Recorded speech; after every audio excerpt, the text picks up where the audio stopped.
سامعین سے گزارش ہے کہ ایلیکوینٹ ادب اور ایلیکوینٹ ادب ایکسٹراز میں جتنے بھی مشہور تاریخی ناولز اور فکشنل ناولز کمپلیٹ ہو چکے ہیں اس کا مطالعہ ہمارے پلے لسٹ سیکشن میں کریں اور زیادہ سے زیادہ شیئر کرنے کی کوشش کریں، اور ہم سے رابطہ کرنے کے لیے فیس بک اور ٹویٹر پر فالو کریں۔ جزاک اللہ۔ صدیوں کا بیٹا، صدیوں پر محیط ایک ناقابل فراموش داستان، مصنف ایم اے راحت۔ لشکر کے تمام لوگ اپنے اپنے کاموں میں مصروف تھے۔ میرا بڑا خیمہ ایک خوبصورت جگہ ایستادہ کر دیا گیا تھا جس کے عقب میں ایک ننھی سی جھیل آسمان کی جانب نگاہیں اٹھائے دیکھ رہی تھی۔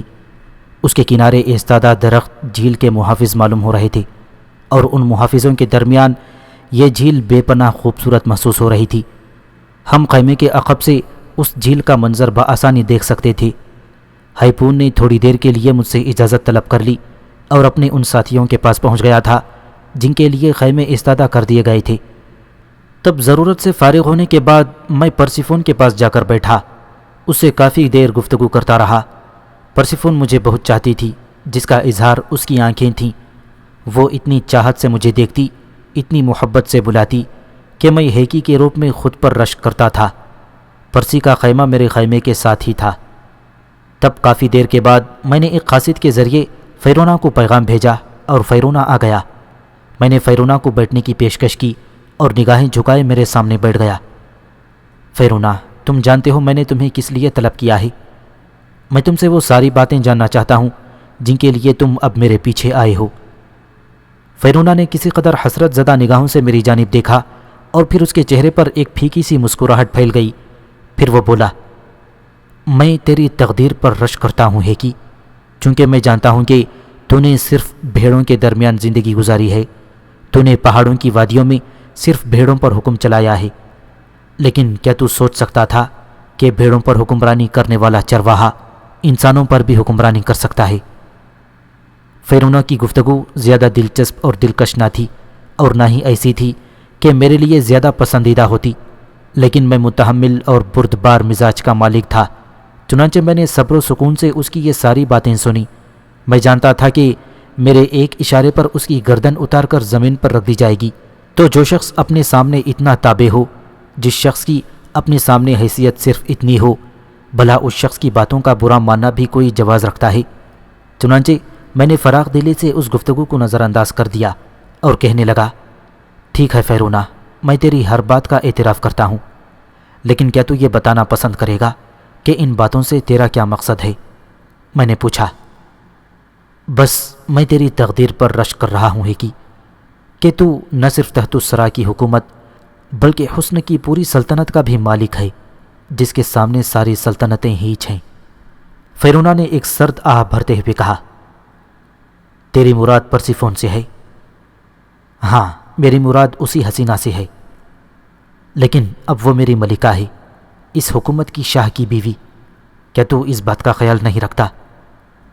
بلا شبہ، اور میں اس کی شان میں کوئی گستاخی نہ کروں گا جو تجھے ناگوار گزرے، فیرونا نے کہا۔ تو نے تو کوشش کی تھی فیرونا کہ حشارہ کو میرے مقابلے میں کامیاب کرائے، لیکن تو ناکام رہا، اور تو نے اس بات کو محسوس کیا کہ تیرا علم میرے سامنے ناکام رہا۔ اس کے بارے میں تجھ سے معلومات حاصل کرنے آیا ہوں ہیکی۔ مجھے بتا وہ کون سا علم تھا جس نے میری قوتوں کو زیر کر دیا؟ فیرونا، کیا میرے اوپر تیرے سوال کا جواب ضروری ہے؟ میں نے کہا، ایک انسان کی حیثیت سے ضروری ہے ہیکی۔ ہاں، تو شاہ بھی ہے، میں اس بات کو نظر انداز نہیں کر سکتا، فیرونا نے کہا، لیکن میں اپنے اس علم کے بارے میں تمہیں نہیں بتانا چاہتا جس سے میں نے تجھ سے فتح حاصل کی تھی۔ ٹھیک ہے، میں کہہ چکا ہوں ہیکی کہ میرے پاس کوئی جواز نہیں ہے کہ میں تجھے مجبور کر سکوں، اور نہ ہی میں تجھے مجبور کروں گا۔ البتہ میں تجھ سے کچھ درخواست ضرور کروں گا، انہیں بھی ماننا یا نہ ماننا تیرا کام ہے۔ بول، کیا چاہتا ہے؟ میں نے پوچھا۔ میری خواہش ہے کہ مجھے میرے ساتھیوں کے سامنے زمین میں دفن کر دیا جائے، فیرونا نے کہا۔ کیا مطلب؟ میں نے تعجب سے پوچھا۔ ہاں، پرسیفون کے بغیر میں مر جانا چاہتا ہوں۔ تو اس کے لیے میرے پاس ہی کیوں آیا ہے فیرونا؟ میں نے طنزیہ انداز میں اسے گھورتے ہوئے پوچھا۔ میں یہ چاہتا ہوں کہ ان حالات سے آگاہ کر دوں جو میری موت کے بعد تجھے پیش آئیں گے۔ اوہ، کیسے حالات؟ کیا اب پھر تو اپنے علم سے میرے لیے کوئی گڑھا کھودنا چاہتا ہے؟ اور کیا اسی سلسلے کی کوئی کڑی ہے کہ تو چاہتا ہے کہ میں تجھے زمین کھود کر دفن کر دوں؟ میں نے سوال کیا۔ نہیں ہے کہ حالات نے تجھے فتح سے ہمکنار کرایا ہے اور فیرونا ناکام رہا ہے، لیکن پرسیفون کی تجھ سے قربت مجھے موت کے بعد بھی سکون نہیں لینے دے گی۔ میں مرنے کے بعد بھی رقابت کی آگ میں جلتا رہوں گا، اور میں نے اس کے لیے بندوبست کر لیا ہے۔ کیسا بندوبست؟ میں نے مسکراتے ہوئے کہا۔ میں زندگی میں تجھ سے انتقام نہیں لے سکا، لیکن میں نے اپنے علم سے سوال کیا کہ کیا پوری زندگی کی کوشش بھی مجھے ایسی کوئی چیز نہیں دے سکتی جس کے ذریعے میں اپنے دشمن سے انتقام لے سکوں؟ پھر تیرے علم نے تجھے کیا جواب دیا؟ میں نے پوچھا۔ اس کے لیے ایک کڑی شرط میرے سامنے آئی، لیکن وہ کڑی شرط نہ تھی بلکہ میرے دل کی آرزو تھی، میری آرزو تھی۔ میں جاننا چاہتا ہوں فیرونا۔ میرے علم میں ایک ایسی کڑی نکل آئی جس کے ذریعے میں تجھ سے انتقام لے سکتا تھا، لیکن اس کے خراج کے طور پر مجھے اپنی زندگی بھینٹ چڑھانا تھی۔ وہ کڑی کیا تھی؟ میں نے سوال کیا، لیکن فیرونا نے میری بات پر کوئی توجہ نہ دی۔ اس کے ہونٹوں پر ایک شیطانی مسکراہٹ ابھر رہی تھی۔ دل تو چاہ رہا ہے کہ تجھے نہ بتاؤں اور ساری زندگی تجھے اس اذیت میں گزارنے دوں کہ آخر وہ کیا انتقام ہے جو میں نے تجھ سے لیا، لیکن یہ میں تجھے بتاؤں گا، کیونکہ زندگی دے کر میں نے جو کچھ خریدا ہے وہ اتنا کمزور نہیں تھا جتنا تو سمجھ رہا ہے۔ یعنی جو کچھ میں تیرے لیے کر جاؤں گا تو اسے رد نہیں کر سکے گا۔ تو خود تذبذب کا شکار ہے فیرونا۔ تو خود نہیں جانتا کہ تو کیا کہہ رہا ہے اور کیا کہنا چاہتا ہے۔ میں نے اس کا مذاق اڑاتے ہوئے کہا۔ تو سن، تو اپنے ہی خون کے ہاتھوں موت کا شکار ہوگا، اور تیری بیوی پرسیفون تیرے نطفے سے ایک ایسے بچے کو جنم دے گی کہ ساری بستیاں تجھ پر ہنسیں گی۔ پھر تحت الثری میں ایک نئے دور کا آغاز ہوگا۔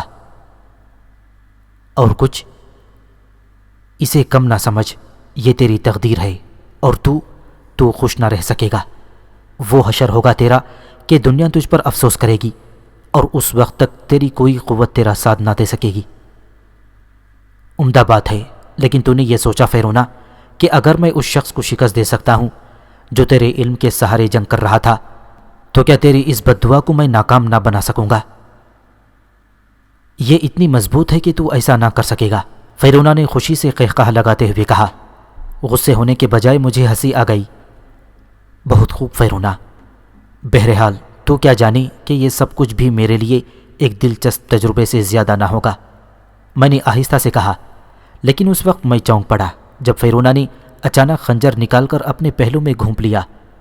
یہ سب کچھ اس نے اتنی برق رفتاری سے کیا تھا کہ میں اسے روک بھی نہ سکا۔ فیرونا کی ساری رگیں پھول گئیں، چہرہ سرخ ہو گیا، لیکن وہ اذیت کے عالم میں بھی قہقہے لگا رہا تھا۔ تو خوش نہیں رہ سکے گا ہے کہ وہ زمین پر گر کر تڑپنے لگا، لیکن اب وہ ہل بھی نہیں رہا تھا، اور پھر اسی طرح ہنستے ہنستے اس نے دم توڑ دیا۔ میں اسے سنجیدہ نگاہوں سے دیکھ رہا تھا، اور میرے ذہن میں صرف ایک ہی خیال تھا، وہ یہ کہ فیرونا پاگل ہو گیا تھا۔ وہ پرسیفون کی جدائی برداشت نہ کر سکا تھا۔ فیرونا کے ساتھی اس کی لاش دیکھ کر افسردہ ہو گئی۔ خود میرا دوست ہائپون بھی عجیب سی کیفیت کا شکار تھا۔ یوں تو بے شمار لوگ مرتے ہیں، فنا ہوتے ہیں، لیکن جو خود کو کسی مقصد کے تحت ہلاک کرے، نہ بھولنے والی افسوسناک چیز ہوتی ہے، ہائپون نے کہا۔ میں نے ہائپون کو فیرونا کی پیشن گوئی بتائی، لیکن ہائپون نے بڑی سنجیدگی سے اسے سنا، اور میرے ہنسنے کے باوجود وہ نہ ہنسا۔ کیوں ہائپون، کیا تم اس کی بکواس سے خوفزدہ ہو گئے تھے؟ بالآخر میں نے سوال کیا۔ خود تیرا کیا خیال ہے کہ ہائپون پرانے لہجے میں بولا۔ وہ لوگ جو کچھ کرنے کے لیے جان کی قربانی دیتے ہیں پاگل نہیں ہوتے۔ میرے خیال میں وہ صرف پاگل تھا۔ کیوں؟ اس لیے کہ وہ پرسیفون کی جدائی برداشت نہیں کر سکا تھا، اور اس نے اس دیوانگی میں جان دے دی، میں نے جواب دیا۔ نہیں ہے کہ وہ صاحب علم تھا، اور اس کے ساتھی یہی بتاتے ہیں۔ تو آپ کے خیال میں جو کچھ اس نے کہا ہے وہ ہوگا؟ میری دعا ہے کہ ایسا نہ ہو، ہائپون نے کہا۔ اوہ نہیں، یہ دعا نہ کر، مرنے والے کی روح کو بے چین نہ کر۔ میں چاہتا ہوں کہ فیرونا کی خواہش پوری ہو اور میں اسے ایک بار پھر ناکام دیکھوں، اسی طرح جیسے میدان جنگ میں وہ اس شخص کی ناکامی دیکھ رہا تھا جس کے اوپر اس کے علم کا سایہ تھا اور جس کی تلوار بہت وزنی ہو گئی تھی، لیکن بالآخر میں نے اسے شکست دی۔ ایسا ہی ہو ہیکی، ایسا ہی ہو۔ ہیپون کے چہرے پر اب بشاشت نہیں پیدا ہوئی تھی اور وہ بدستور فکر مند نظر آ رہا تھا۔ خیر ہیپون، یہ تو بات کی باتیں ہیں، یعنی جو ابھی نہیں ہوا ہے اور جسے ہونے میں ابھی وقت لگے گا، سو ہم آنے والے وقت کے لیے فکر مند نہ ہوں۔ اب تو یہ بتا کہ فیرونا کی لاش کا کیا کیا جائے؟ میں نے ہیپون کے شانے پر ہاتھ رکھتے ہوئے کہا۔ اس کے ساتھیوں کے ساتھ کیا سلوک کیا جائے؟ ہیپون نے پوچھا۔ ہماری ان سے کوئی دشمنی نہیں ہے، فیرونا کی لاش ان کے حوالے کر دی جائے اور ان سے کہا جائے کہ یہاں سے دور نکل جائیں، میں نے کہا، اور ہیپون نے گردن ہلا دی۔ پھر اس نے میرے احکامات فیرونا کے ساتھیوں تک پہنچا دیے اور میرے احکامات کی تکمیل میں تعرض کی مجال کسے ہو سکتی تھی؟ وہ لوگ چلے گئے اور ہم آگے بڑھ گئے۔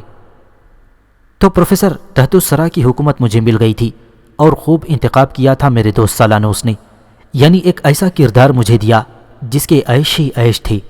لیکن اگر سالانوس مجھے مل جاتا تو میں اس سے ضرور سوال کرتا کہ اگر ہیکی صرف ہیکی ہوتا تو کیا وہ حشارہ سے جنگ جیت سکتا تھا؟ ماضی خود کو دہرا رہا تھا، لیکن ماضی کا ہیکی حشارہ سے جنگ کس طرح جیت سکا؟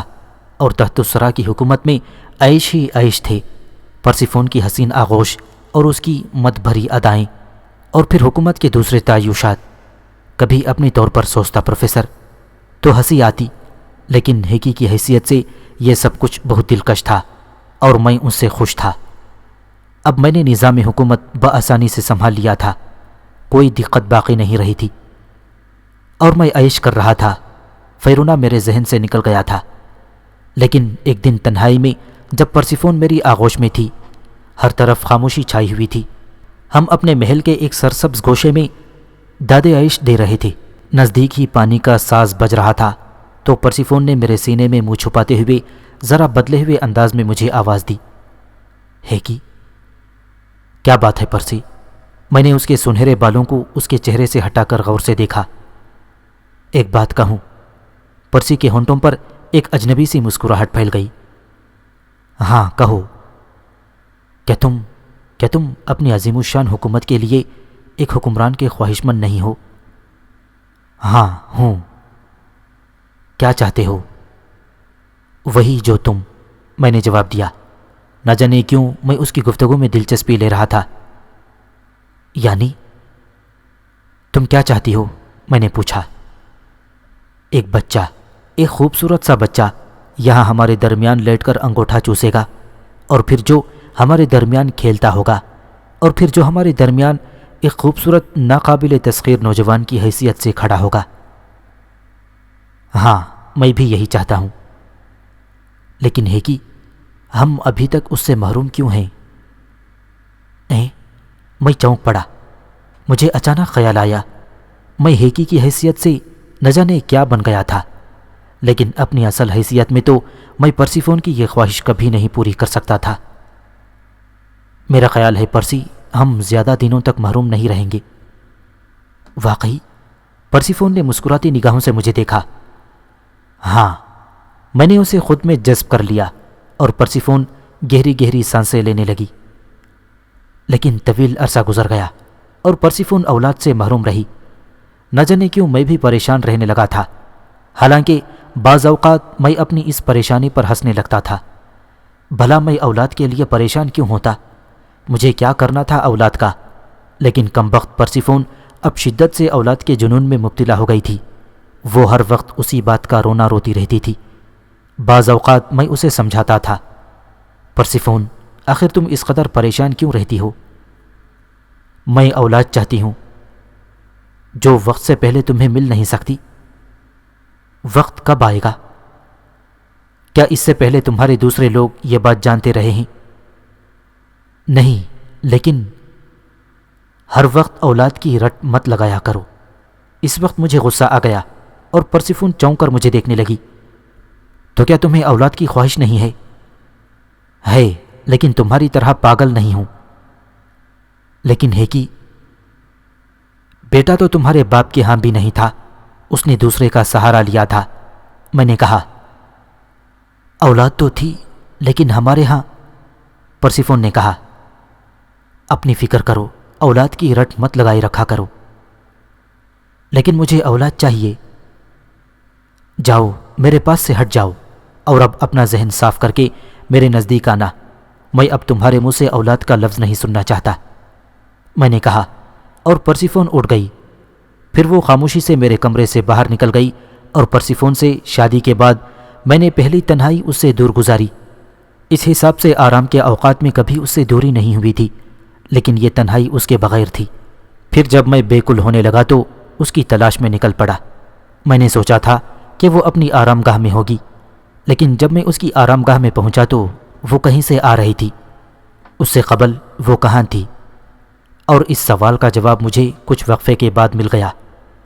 طویل عرصہ نہیں گزرا تھا اور پروفیسر اس بار جو کچھ ہو رہا تھا وہ سب غیر متوقع تھا۔ میرے لیے ایک مشکل لمحہ تھا۔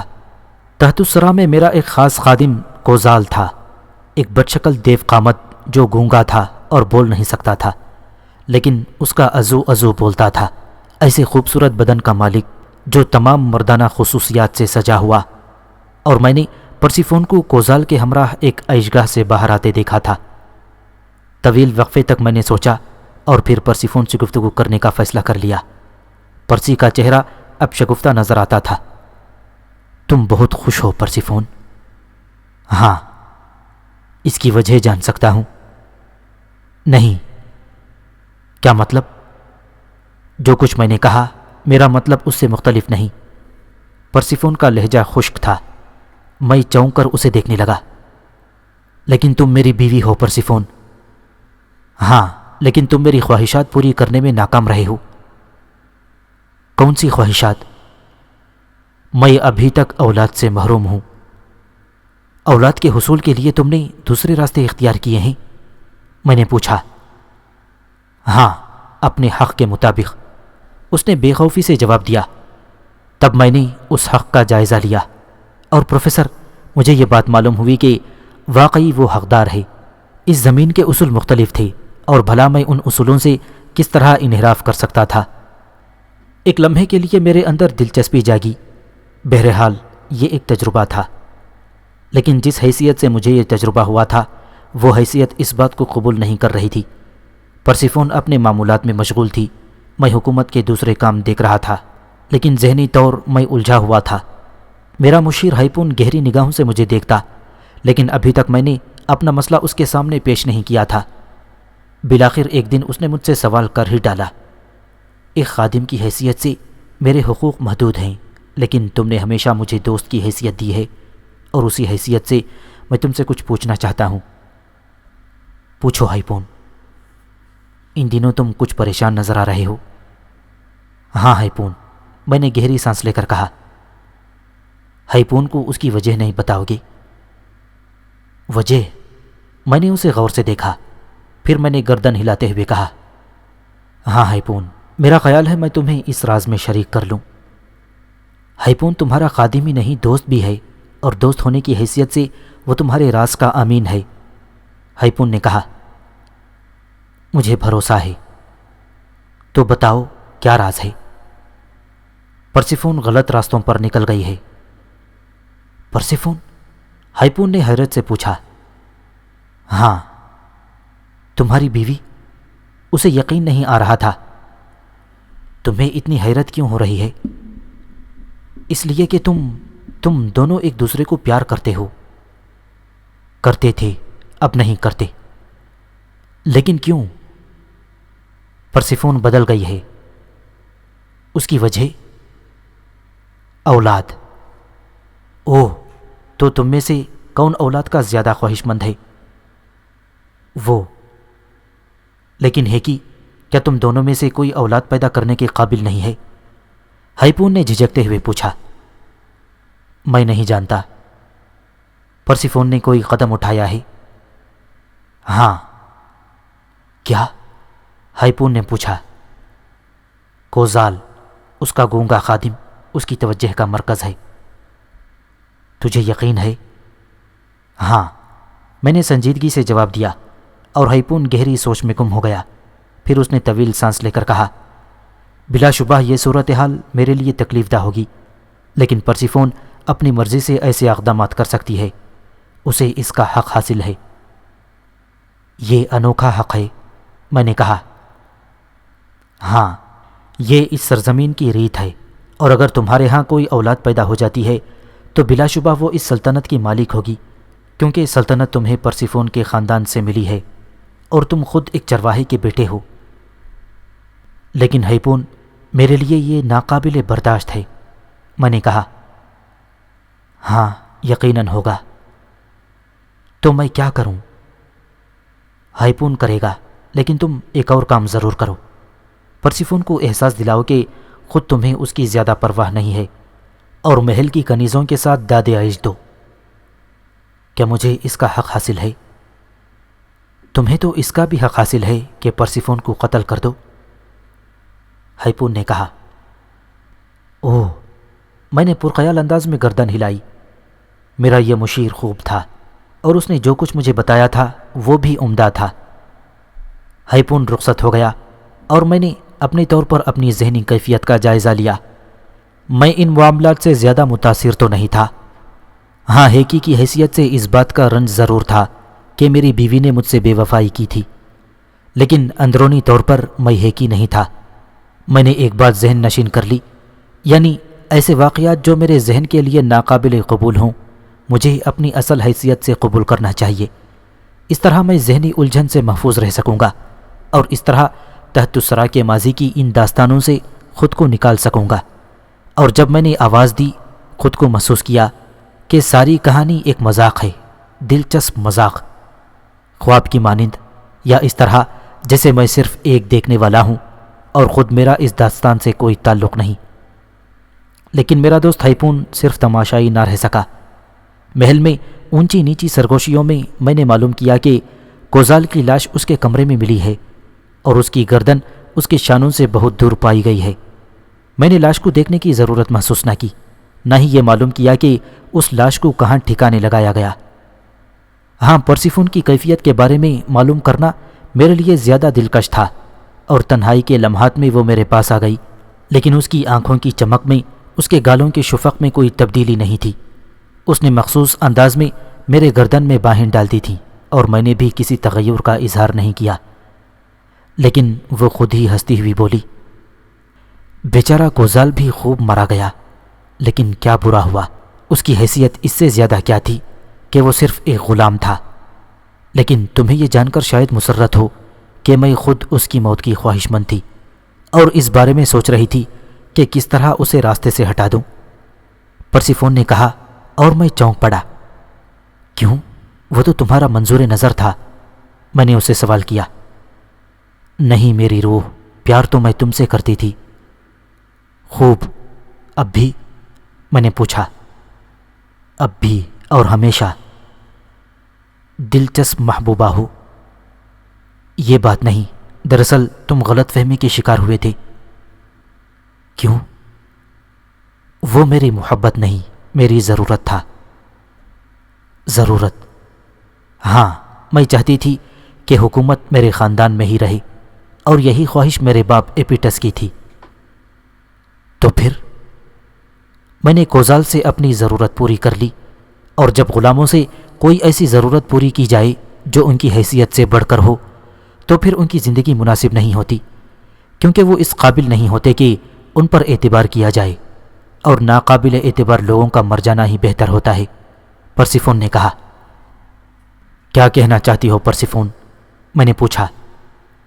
کوئی خاص بات نہیں ہے کہ صرف یہ کہ اس سے میں جو چاہتی تھی وہ پورا ہو گیا، اور میں بہت خوش ہوں۔ یعنی یہ کہ اب میرے بدن میں اس ریاست کا حکمران موجود ہے۔ اوہ، میرا خون کھول گیا۔ لیکن وہ حکمران کوزال کا بیٹا یا بیٹی ہوگی، میں نے طیش کے عالم میں کہا۔ نہیں، کوزال کا نہیں، پرسیفون کی بیٹی یا بیٹا ہوگا۔ لیکن میرا اس سے کیا تعلق ہوگا؟ تم اس کے باپ ہوگے۔ کیوں؟ اس لیے کہ آقاؤں کے غلاموں سے ہر ضرورت پوری کرنے کا حق ہوتا ہے، لیکن کیا غلاموں کی یہ مجال کہ وہ کسی چیز پر اپنا دعویٰ کر سکیں؟ لیکن پرسیفون، میں تو اسے اپنی اولاد تسلیم نہیں کروں گا۔ اس طرح تم تحت الثری سے بغاوت کرو گی؟ پرسیفون نے نہایت سکون سے کہا۔ تحت الثری کے قوانین سے بغاوت؟ میں نے غراتے ہوئے لہجے میں کہا۔ ہاں، اس لیے کہ تم اس قانون کے امین ہو، تم تحت الثری کے شاہ ہو۔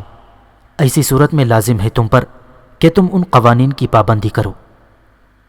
اوہ اوہ، میرا خون کھول اٹھا، میرے بدن سے چنگاریاں پھوٹنے لگیں، لیکن دفتن میں سنبھل گیا۔ میں نے اپنے آپ کو محسوس کیا اور اس طرح اپنی اس کیفیت پر قابو پا لیا جو مجھے برانگیختہ کر رہی تھی۔ چنانچہ میرے ہونٹوں پر بھی مسکراہٹ پھیل گئی۔ ہاں، تم نے ٹھیک تو یاد دلایا پرسیفون، تحت الثری کے قوانین سے بغاوت۔ بلا شبہ ہم میں سے ہر ایک اس بات کا مختار ہے کہ جس طرح چاہے زندگی گزارے۔ یقیناً، پرسیفون نے جواب دیا۔ وہ نہایت دلکش انداز میں مسکرا رہی تھی، پھر وہ میرے سینے سے چمٹ گئی۔ میں نے بھی اس سے تعارض نہیں کیا تھا۔ ظاہر ہے میں اب جس حیثیت میں تھا وہ مختلف تھی۔ مجھے اب وہ احساس نہ رہا تھا جو کچھ دیر قبل تھا۔ چنانچہ میں نے پرسیفون کے ان جذبات کی پذیرائی کی جن کی تکمیل وہ اس وقت مجھ سے چاہتی تھی، اور پرسیفون مطمئن ہو کر میرے نزدیک سے اٹھ گئی۔ لیکن اس کے بعد میں نے جو کچھ سوچا تھا اور ہائپون نے مجھے جو کچھ مشورہ دیا تھا، میں نے اس پر عمل کیا۔ محل کی حسین ترین کنیزیں میری خلوت میں آنے لگیں، اور میں نے محسوس کیا کہ چند ہی دنوں کے بعد پرسیفون کے چہرے کا رنگ اڑنے لگا ہے۔ اس کے ہونٹوں پر وہ مسکراہٹ باقی نہ رہی جو کبھی اس کے حسن کا خاصہ تھی۔ گویا وہ اب ان حالات کا شکار تھی جن کا کچھ وقت پہل میں تھا، اور مجھے اس صورتحال سے کافی مسرت محسوس ہوتی تھی، کیونکہ میں دیکھ رہا تھا کہ پرسیفون کا پیٹ بڑھتا جا رہا ہے۔ گویا کوزال اس میں موجود تھا، اور یہ تصور مجھے پرسیفون کے اترے ہوئے چہرے سے پوری طرح لطف اندوز ہونے کا موقع دیتا تھا۔ بھلا مجھے اب اس بات کی کیا پرواہ ہو سکتی تھی؟ میں نے جو کچھ کیا تھا اس کی نشانیاں اس کے سارے وجود سے عیان تھی، اور میں جو کچھ کر رہا تھا اسے میں چھپانا نہیں چاہتا تھا۔ چنانچہ کنیزیں آتی رہیں جاتی رہیں۔ ان میں سے چند تو ایسی تھیں جو مجھے بے حد پسند تھیں، اور ایک طرح سے وہ مستقل میری خلوت کی رازدار تھیں۔ پھر وہی ہوا جس کا امکان تھا، یعنی پرسیفون ایک دن آتش فشاں کی طرح پھٹ پڑی۔ تم نے مجھے بالکل نظر انداز کر دیا ہے کہ اس نے مٹھیاں بھینچتے ہوئے خونخوار لہجے میں کہا۔ کیا مطلب پرسیفون؟ تم نے مجھے ایک کنیز سے بھی بدتر سمجھ لیا ہے؟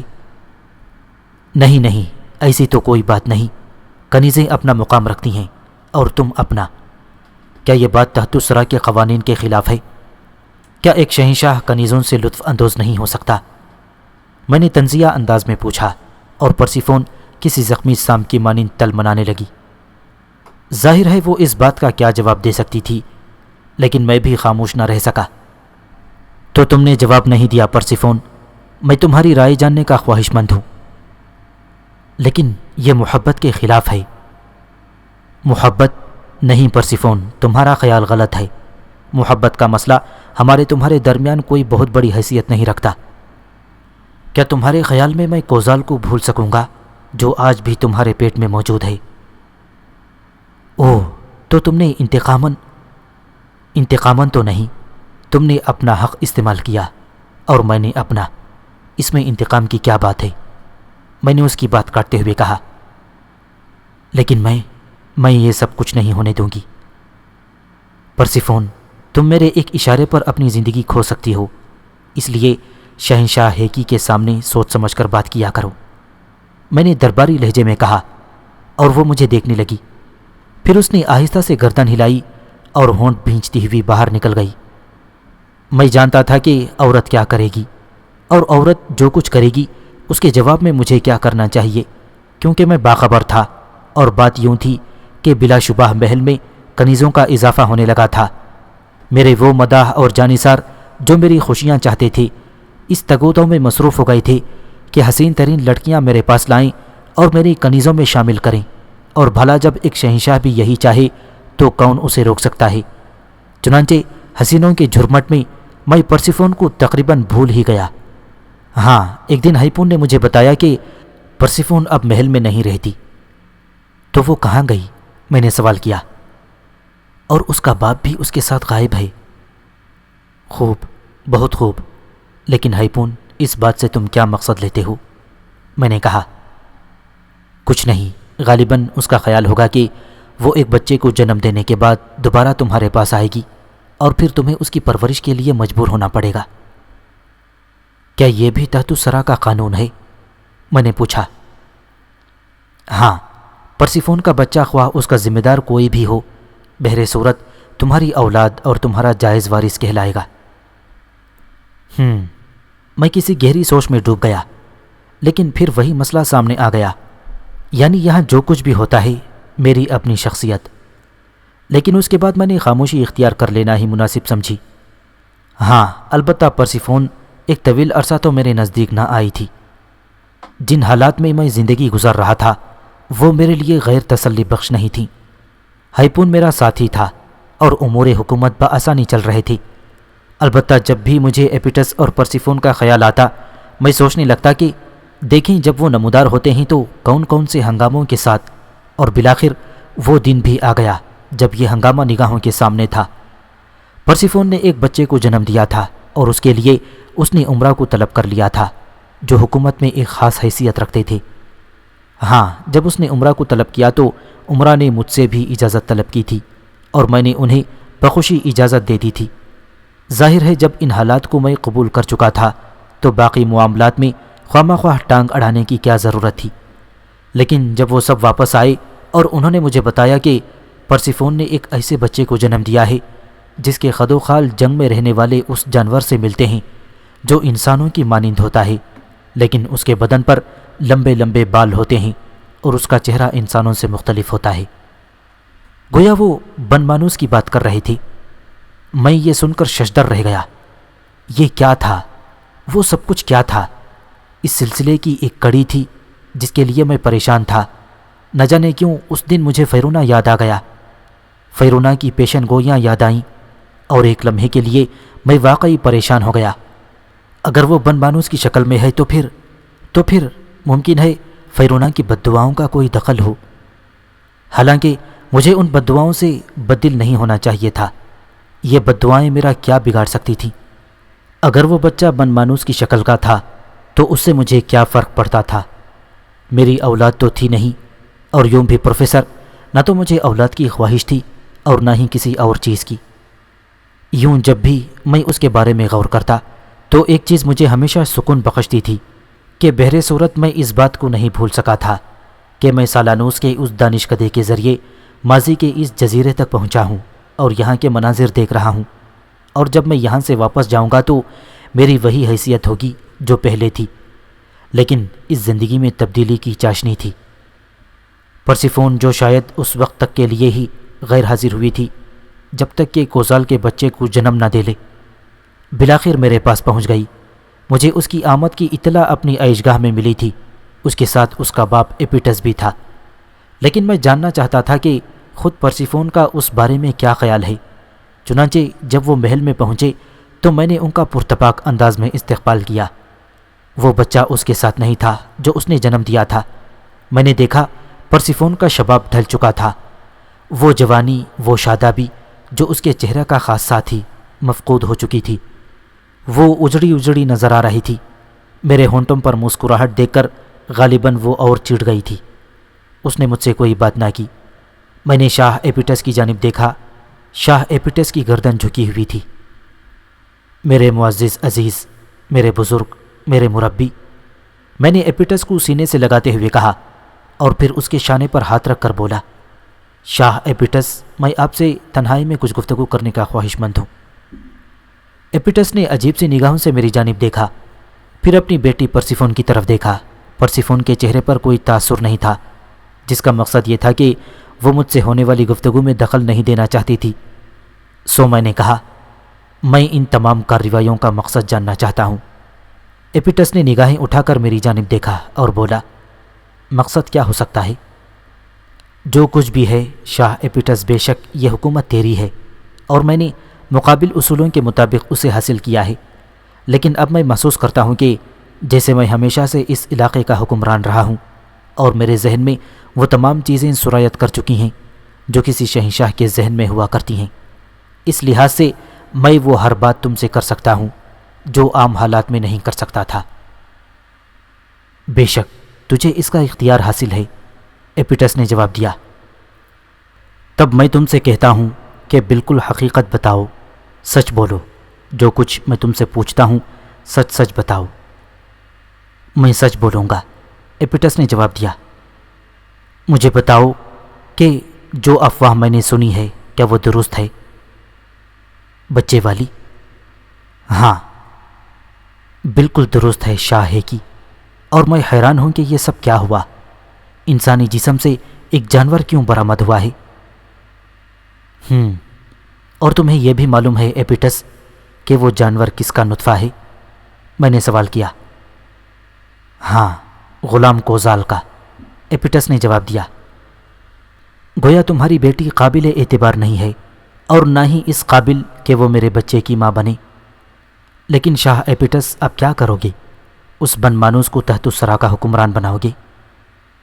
میں نہیں جانتا، میں کچھ نہیں جانتا، یہ تمہارے آپس کے معاملات ہیں۔ میں تو ایک طرح سے ان تمام چیزوں سے بری ذمہ ہو چکا ہوں۔ اگر میری بیٹی مجھے اپنی مدد کے لیے مجبور نہ کرتی تو شاید میں اس کے ساتھ جانا بھی پسند نہ کرتا۔ تو پھر کان کھول کر سن لو ایپیٹس کہ اس بن مانوس کو مر جانا ہوگا، میں نے بھاری لہجے میں کہا۔ لیکن یہ میری بیٹی کا بچہ ہے، اس کے بدن سے نکلا ہے اور میرے نام سے منسوب ہوگا، میں نے طنزیہ انداز میں کہا۔ گویا میں ایک بن مانوس کا باپ ہوں گا؟ دیکھو ہے کہ میرے ذہن میں ایک تجویز ہے، اگر تم چاہو تو اس پر عمل کرو۔ ہاں ہاں کہو، تم شاہ ہو، پرانے تجربے کار ہو، میں نے کہا۔ ابھی اس جانور نما انسان کو قتل نہ کرو، اسے پرورش پانے دو اور پرسیفون کی توجہ اور محبت دوبارہ حاصل کرنے کی کوشش کرو۔ یہ کوشش کرو کہ اس کے بدن سے دوبارہ تمہاری اولاد ہو، اس کے بعد اس بن مانوس کی حیثیت خود بخود ختم ہو جائے گی۔ خوب کہا تم نے شاہ ایپیٹس، کیا میں اس عورت کو قبول کر سکوں گا جس کے بارے میں مجھے اندازہ ہے کہ وہ مجھ سے نفرت کرتی رہی ہے، اور ایک ایسے شخص کو اس نے مجھ پر ترجیح دی جو کسی طرح بھی قابل اعتبار نہ تھا؟ کیا میں یہ سب کچھ کر سکتا ہوں شاہ ایپیٹس؟ اگر نہیں کرو گے تو اس میں تمہارا نقصان ہے۔ بھلا کیا نقصان ہے؟ میں نے پوچھا۔ یہی کہ وہ بن مانوس خواہ وہ جانوروں کی سی خصوصیات کیوں نہ رکھتا ہو، اس علاقے کا حکمران بنے گا۔ میں نے ہنستے ہوئے کہا، ٹھیک ہے، ہم یہ تماشا بھی دیکھیں گے شاہ ایپیٹس، ہم دیکھیں گے کہ ایک جانور کی حکمرانی کیسے ہوتی ہے۔ اور تم نے ٹھیک ہی کہا، ہاں میرے ذہن میں یہ بات بالکل نئے انداز میں آئی ہے کہ اس جانور کی حکمرانی سے تمہارا نام کیسے زندہ رہتا ہے، میں نے کہا، اور ایپیٹس گردن ہلانے لگا۔ گویا تم نے اسے قتل کرنے کا ارادہ ملتوی کر دیا ہے؟ اس نے پوچھا۔ ہاں شاہ ایپیٹس، ہیکی ایک چرواہے کا بیٹا ہے، اس نے اپنے بارے میں سوچا ہے نہ کہ اپنی پشتوں کے بارے میں۔ اگر میری اولاد بھی اس طرح بھیڑیں چراتی جس طرح اپنی طویل زندگی میں نے گزاری ہے تو میرے اوپر اس کا کیا اثر پڑتا، اور اگر میں ایک طویل عرصے تک حکمرانی کی زندگی گزارنے کے بعد بھیڑیں چرانے کے لیے واپس چلا جاؤں تو بھی میں یہ نہ سوچوں گا کہ کچھ برا ہوا ہے۔ میں تیرا مطلب سمجھ رہا ہوں ہیکی، لیکن میرا تجربہ کچھ اور کہتا ہے، ایپیٹس نے کہا۔ کیا میں جان سکتا ہوں؟ میں نے پوچھا۔ ہاں، صدیوں کی طویل زندگی گزارنے کے لیے ہر انسان کی خواہش ہوتی ہے کہ وہ عمدہ ماحول میں سانس لے۔ شاہ کی گدی سے اترنے کے بعد جو کیفیت ہوتی ہے وہ تو ایپیٹس سے پوچھ۔ اوہ، گویا تم افسردہ ہو؟ میں نے پوچھا۔ ہاں، لیکن میرا خیال ہے تمہیں وہ تمام مراعات حاصل ہیں جو پرسکون زندگی کے لیے ضروری ہوتی ہیں۔ ہاں بے شک، لیکن میں یہ نہیں کہہ سکتا کہ تو میری بیٹی کے ساتھ برا سلوک بند کر دے، ایپیٹس نے جواب دیا۔ اوہ، تو اس سلوک سے تو افسردہ ہے؟ ہاں، بالآخر میں باپ ہوں۔ لیکن کیا تو اس کے قصور کو تسلیم نہیں کرے گا ایپیٹس؟ میں نے پوچھا۔ مجھے تو یہی نہیں معلوم کہ اس کا قصور کیا ہے۔ کیا تمہارے خیال میں یہ قصور کافی نہیں کہ وہ میری بیوی ہونے کے باوجود کسی دوسرے بچے کی ماں ہے؟ لیکن تم اس کی خواہش پوری نہ کر سکے تھے۔ یہ الزام بھی اس نے لگایا ہوگا۔ الزام کیا، یہ جیتا جاگتا ثبوت نہیں ہے؟ ایپیٹس نے سوال کیا تو مجھے اس کی بات پر بہت غصہ آیا، لیکن اس غصے کے اظہار کا طریقہ میں نے کچھ اور سوچا، اور پھر میں نے خاموشی اختیار کر لی۔ پھر خاموش کیوں ہو گئے ہے کہ یہی بہتر ہے، بس اب تم جا سکتے ہو۔ لیکن اس سے قبل میں کچھ اور کہنا چاہتا ہوں۔ کیا؟ میں نے اسے دیکھا۔ بچے کو کونسل کے سامنے پیش کر کے تحت الثری کی حکومت کا جائز وارث قرار دیا جائے گا۔ اس سے قبل وہ عوام کے سامنے آئے گا، اور جائز وارث کی پرورش کونسل کی ذمہ داری ہوتی ہے۔ اس کے بعد ساری اولادیں والدین پرورش کرتے ہیں۔ ایک اور بات بھی سن لو ہے کہ حکومت کے وارث کے قتل کی کوشش کی سزا یقیناً موت ہوتی ہے، خواہ حکمران وقت ہی یہ کوشش کیوں نہ کرے۔ میں اسے قتل نہیں کروں گا ایپیٹس، بس اب جاؤ، میں نے کہا، اور ایپیٹس گردن ہلاتا ہوا باہر نکل گیا۔ اس کے جانے کے بعد میں دیر تک سوچتا رہا۔ ان باپ بیٹی نے مل کر میرے خلاف سازش تیار کی تھی، لیکن میرے خیال میں دونوں بے وقوف تھے، کیونکہ میں ان سے متاثر نہیں تھا۔ رہی وہ دوسری باتیں تو بہرحال میری الگ حیثیت تھی۔ اگر ایک بن مانوس اس زمین کا حکمران بن جاتا ہے تو میرا کیا جاتا، اور ہر ماضی ماضی ہے جو گزر چکا ہے۔ احمق لوگ یہ بات نہیں جانتے تھے۔ میری بیوی میری محبت پرسیفون واپس آ گئی تھی، اور اب اسے یقیناً میری ضرورت ہوگی۔ چنانچہ تنہائیوں کے وقت میں اس کے پاس پہنچ گیا۔ ایک بچے کو جنم دینے کے بعد پرسیفون زیادہ حسین ہو گئی تھی۔ اس نے مسکراتے ہوئے میرا استقبال کیا، گویا کوئی بات نہیں تھی، لیکن بات تو بہت کچھ تھی۔ بس پرسیفون خود کو بہت زیادہ مضبوط اعصاب کی مالک ثابت کرنے پر تلی ہوئی تھی، اور میں اس کی اعصابی قوت کو بھی شکست دینا چاہتا تھا۔ میں نے دونوں ہاتھ پھیلا دیے اور پرسیفون میری باہوں میں آ گئی۔ آہ میری بیوی، میری محبوبہ، میں نے محبت بھرے لہجے میں کہا، اور پرسیفون کے ہونٹوں کی مسکراہٹ کچھ اور گہری ہو گئی۔ وہ یہی سوچ رہی تھی کہ اتنی دن سے اس کی جدائی نے میرے ذہن پر اثر کیا ہے، اور میں اس کی تمام کوتاہیاں بھول گیا ہوں۔ اس نے میرا چہرہ دونوں ہاتھوں میں لے لیا اور کہنے لگی، کیسے ہو ہے کہ؟ بالکل ٹھیک، میری زندگی، میری روح، بس تمہارے بارے میں اکثر سوچتا رہتا تھا۔ چلو شکر ہے تم نے سوچنا شروع کیا، اور مجھے بلا شبہ اس کے لیے کافی محنت کرنا پڑی تھی۔ وہ مجھے چومتے ہوئے بولی، یقیناً یقیناً، لیکن سوچتا تو میں تمہارے بارے میں پہلے بھی تھا پرسیفون۔ میں نے محبت سے کہا، ہاں ہے کہ ہمارے اور تمہارے درمیان عجیب و غریب حالات جنم لے رہے ہیں۔ ہماری تمہاری ابتدا بڑے خوبصورت ماحول میں ہوئی تھی، بڑا ہی چمکدار پتھر تھا وہ۔ میں آج بھی اس پتھر کو نہ بھولی جو ہماری زندگی میں بہت بڑی حیثیت لے کر آیا تھا، اور جب میں وہاں سے پلٹی تو میں نے صرف ایک چہرے کو اپنے ذہن میں سجایا ہوا تھا، اور میرے دل و ذہن کے دریچہ خانوں میں سجنے والا چہرہ تمہارا تھا۔ میں سوچتی تھی ہے کہ کہیں ایسا نہ ہو کہ میں تمہیں حاصل نہ کر سکوں، اور تم یقین جانو اس وقت میری ذہنی کیفیت بہت ہی عجیب تھی۔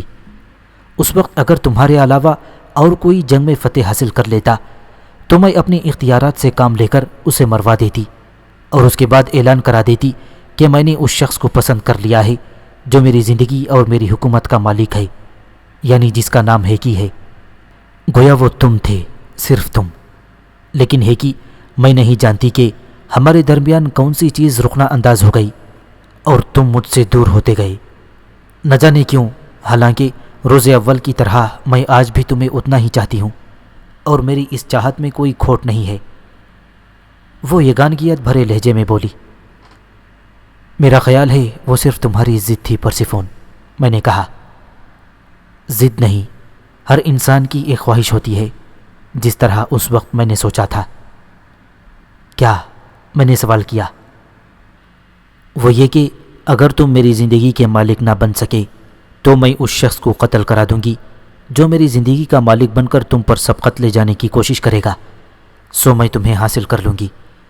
اس طرح ہر خواہش ایک شدت رکھتی ہے، اور میرے ذہن میں شدت سے یہ خواہش تھی کہ میں جلد از جلد کسی بچے کی ماں بن جاؤں، اور تم یقین کرو ہے کہ میں ہر وقت یہی سوچتی تھی کہ نہ جانے کیوں تم اور ہم اس نعمت سے محروم رہے ہیں۔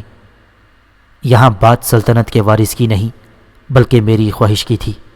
سو ہے کہ تمہیں اس بات کا اعتراف کرنا پڑے گا کہ تم نے میری اس خواہش کو تسلیم نہیں کیا تھا، اور تمہارا تسلیم نہ کرنا ہی میری نفرت کا باعث بنا تھا۔ لیکن وہ نفرت نہیں، محبت تھی، کیونکہ جس وقت میں کوزال کی آغوش میں ہوتی تھی تو میرے ذہن میں تمہارا ہی تصور رہتا تھا۔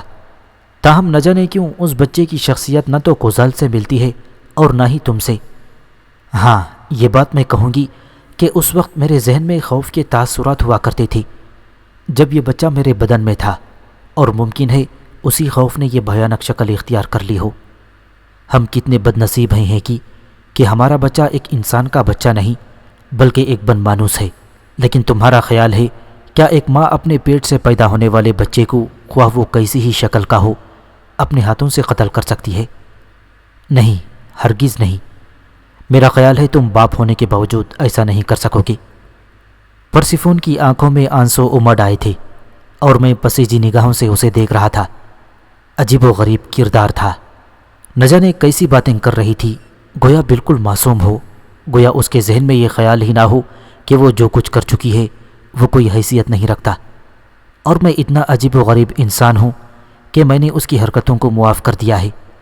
لیکن وہ یہی سوچ رہی تھی۔ تب میں نے کہا، سو اب تمہارے ذہن میں کیا خیال ہے پرسیفون؟ میرے ذہن میں کوئی خیال نہیں ہے، البتہ تم سے بہت سی باتیں کرنا چاہتی ہوں، پرسیفون نے جواب دیا۔ کرو، ضرور کرو، میں نے بدستور پیار بھرے لہجے میں کہا۔ تم یہ بتاؤ ہے کہ ہمارے بچے کے ساتھ کیا سلوک رہے گا؟ اوہ، میرا خیال ہے وہ کوزال کا بیٹا ہے اور تمہارے بدن سے پیدا ہوا ہے، اس لیے اس کے بارے میں تم بہتر سوچ سکتی ہو۔ نہیں ہے کہ کیا تم نے اب بھی اپنے ذہن سے وہ نفرت انگیز خیالات نہیں نکالے جو ہمارے اور تمہارے درمیان تھے؟ نفرت انگیز خیالات؟ میں نے تعجب سے پوچھا۔ ہاں، میرا مقصد یہی ہے۔ کیا تم اب بھی اپنے ذہن سے وہ ساری باتیں فراموش نہیں کرو گے جو گزر چکی ہیں؟ کوزال مر گیا، تم نے اسے قتل کرا دیا، لیکن میں نے اس پر کسی تعصب کا اظہار نہیں کیا، کیونکہ وہ میرا محبوب نہیں تھا۔ میرے محبوب تم تھے، لیکن اس کے باوجود جو کچھ ہوا ہے کہ وہ بس عدم اعتماد کی بنا پر ہوا تھا۔ میں اب تمہارے اوپر مکمل اعتماد کرنا چاہتی ہوں، وہ خلوص دل سے بولی۔ ایک بات کا جواب دو گی پرسی؟ ہاں۔ کیا تم آج بھی مجھے چاہتی ہو؟ ہاں، کیوں نہیں، روز اول کی مانند۔ نہیں پرسیفون، یہ غلط ہے، میں اس بات کو تسلیم نہیں کرتا۔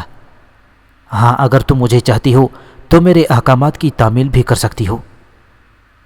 بصر و چشم، تم مجھ سے کہو اور دیکھو کہ میں تمہارے لیے کیا کر سکتی ہوں، پرسیفون نے محبت بھرے لہجے میں کہا۔ تب میری خواہش ہے پرسیفون کہ تم اس بن مانوس کو قتل کر دو، میں نے کہا، اور پرسیفون کا پورا بدن لرز گیا۔ اس نے خوفزدہ نگاہوں سے میری جانب دیکھا اور سرسراتے ہوئے لہجے میں کہا، گویا آج بھی تم اس سے اتنی ہی نفرت کرتے ہو؟ نہ صرف آج پرسیفون، بلکہ میں ہمیشہ اس سے نفرت کروں گا۔ لیکن کیوں؟ اس لیے کہ وہ میرا نہیں، کوزال کا بیٹا ہے، میں نے جواب دیا۔ ہے کہ کیا تم آج بھی اپنے ذہن سے یہ ساری باتیں فراموش نہیں کر سکو گے؟ پرسیفون نے سوال کیا۔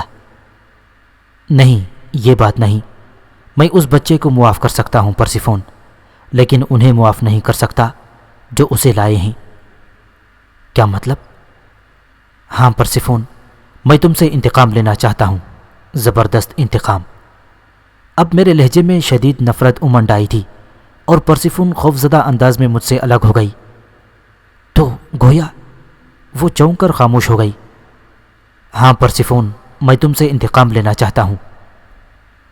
گویا میں تمہیں متاثر نہیں کر سکی، اس نے سرسراتے ہوئے لہجے میں کہا۔ بات یہ ہے پرسیفون کہ میں تمہیں بے پناہ چاہتا تھا۔ اگر میں تمہاری صورت نہ دیکھتا اور تمہارے بارے میں ذہن میں یہ تصورات نہ رکھتا تو اپنی اس حسین بستی سے نکل کر یہاں تم تک نہ آتا۔ حکومت کی کشش مجھے یہاں نہیں لائی تھی پرسیفون، ورنہ تو فیرونا نے بھی حکومت کے بدلے تمہیں مانگا تھا۔ یہ الگ بات ہے کہ فیرونا اپنے کہنے پر عمل نہ کر سکا، لیکن بہر صورت میں فتح صرف تمہاری چاہتا تھا، حکومت کی نہیں، اور میں نے فتح حاصل کر لی، حکومت کی بھی اور تمہاری بھی۔ اور پرسیفون، اس کے بعد میں نے تم سے بے پناہ محبت کی، لیکن اس کے جواب میں تم نے ایک ایسی ضد کی خاطر جو فوری طور پر ہونا ممکن نہیں تھی، تم نے مجھ سے نفرت مول لے لی، اور بالآخر تم اپنی ایک غلط خواہش کی تکمیل کرنے کے بعد واپس آ گئی ہو۔ تو کیا تمہارا خیال ہے کہ میں تمہاری ان کوتاہیوں کو تسلیم کر لوں گا؟ ہرگز نہیں پرسیفون، میں اس ریاست کا شہنشاہ ہوں اور میرے اختیارات میں بہت کچھ ہے، اتنا کچھ کہ اگر میں چاہوں تو اس کونسل کو بھی معطل کر سکتا ہوں جو اس بچے کی پرورش کی ذمہ دار ہوگی، لیکن میری جنگ صرف تم سے ہے۔ جنگ؟ پرسیفون بدستور خوفزدہ تھی۔ ہاں، جنگ۔ لیکن کیوں؟ اس لیے کہ پہلا قتل تم کر چکی ہو، پہلا وار تم نے کیا ہے۔ قتل؟ ہاں، اعتماد کا قتل۔ اگر تم صرف میری بیوی ہوتی، ایسی عورت جو صرف اس لیے میرے حصے میں آ جاتی کہ میں نے حکومت حاصل کر لی تھی، لیکن تم اس عورت کے بارے میں کیا کہو گی جس کے لیے جنگ کی گئی اور حکومت اس کے بعد ہاتھ آئی؟ لیکن ہے کہ آخر میں نے ایسا کون سا جرم کیا ہے؟ پرسیفون نے پوچھا۔ گویا تم اب بھی خود کو معصوم سمجھتی ہو۔ ہاں، میں نے صرف اپنی خوشی ہی تو پوری کی تھی، اور آخر تم مخالفت نہ کرتے تو میں اس راز میں تمہیں شریک کر لیتی۔ گویا تم مجھے بتاتی کہ تم کوزال سے اپنی خواہش پوری کر رہی ہو۔ میں نے پوچھا۔ ہاں، ہم اگر ایک دوسرے سے تعاون کرتے تو پھر ہمیں یہ احساس نہیں ہونا چاہیے کہ ہم کس کے اعتماد کو قتل کر رہے ہیں۔ ہر چیز ضرورت کے لیے ہوتی ہے، بلا ضرورت کسی چیز کا وجود ہے۔ سوچو، کیا ہم ایک ایسی کسی بات کی طرف توجہ دیتے ہیں، ایسی کسی چیز کو دیکھتے ہیں یا اسے اپنے قریب لانے کی کوشش کرتے ہیں جو ہماری ضرورت نہ ہو؟ پرسیفون فلسفیانہ انداز میں بولی۔ انوکھی منطق ہے تمہاری پرسیفون، لیکن اس کے لیے میں یہی کہہ سکتا ہوں کہ تم ایپیٹس کی بیٹی ہو، شاہ ایپیٹس کی بیٹی، جس نے طویل عرصے تک تحت الثری پر حکومت کی ہے، اور اس نے تمہیں بھی دلائل سکھا دیے ہوں گے، لیکن تمہارا باپ یہ بات تسلیم کرتا ہے کہ میں نے اپنی خصوصیات کی بنا پر ہی حکومت حاصل کی ہے۔ وہ آج بھی اس کا قائل ہے۔ ہاں، لیکن ایک دوست کے انداز میں نہیں۔ آخر کیوں؟ اس لیے کہ اس نے تمہارے ساتھ شامل ہو کر میرے خلاف سازش میں تمہاری مدد کی ہے، میں نے جواب دیا۔ اور اب پرسیفون باقاعدہ رونے لگی تھی۔ وہ بڑے معصومانہ انداز میں رو رہی تھی اور میں اس کی معصومیت کو دیکھ رہا تھا۔ واقعی مکار عورت تھی، خود کو ماحول میں ضم کرنا اور اپنی جگہ بنانا جانتی تھی، لیکن میرے دل میں اس کے لیے صرف نفرت تھی۔ ہے کہ ہمارے لیے اتنے برے خیالات ذہن میں مت لاؤ، اس نے التجا کی۔ میرے احکامات پر عمل کرو، میں نے کہا۔ لیکن میں ماں ہوں اور بچہ میری خواہش تھا، میں اسے کس طرح قتل کروں گی؟ تمہارے خیال میں تمہارے قانون سے واقف نہیں ہوں، میں نے کہا۔ کون سے قانون سے؟ شاہ ایپیٹس کے قانون سے۔ لیکن کیا وہ قانون اب تمہارا نہیں ہے؟ اگر تم چاہو تو تم اس میں ترمیم کر سکتے ہو، اگر تم چاہو تو دوسروں کو اپنے دلائل سے متاثر کر سکتے ہو۔ میں نہیں چاہتا، میں نے کہا۔ آخر کیوں اور کون سے قانون کی بات کر رہے ہو تم؟ اس نے پوچھا۔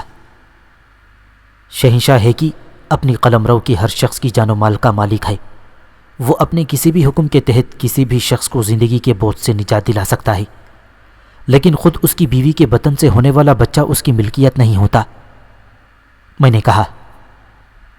ہاں، یہ درست ہے، کیونکہ وہ ایک امانت ہوتا ہے، اس نے کہا۔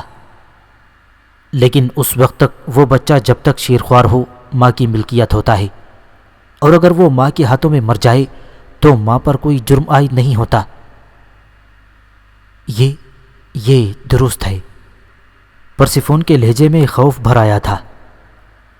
اسی لیے اسے صرف تم قتل کر سکتی ہو، میں نے کہا۔ لیکن تم اس کی زندگی کی دشمن کیوں بن گئے ہو؟ بتا چکا ہوں کہ وہ کوزال کا بیٹا ہے، میں نے کہا۔ وہ میرا بھی بیٹا ہے کہ اس لیے میں اسے کبھی قتل نہیں کروں گی۔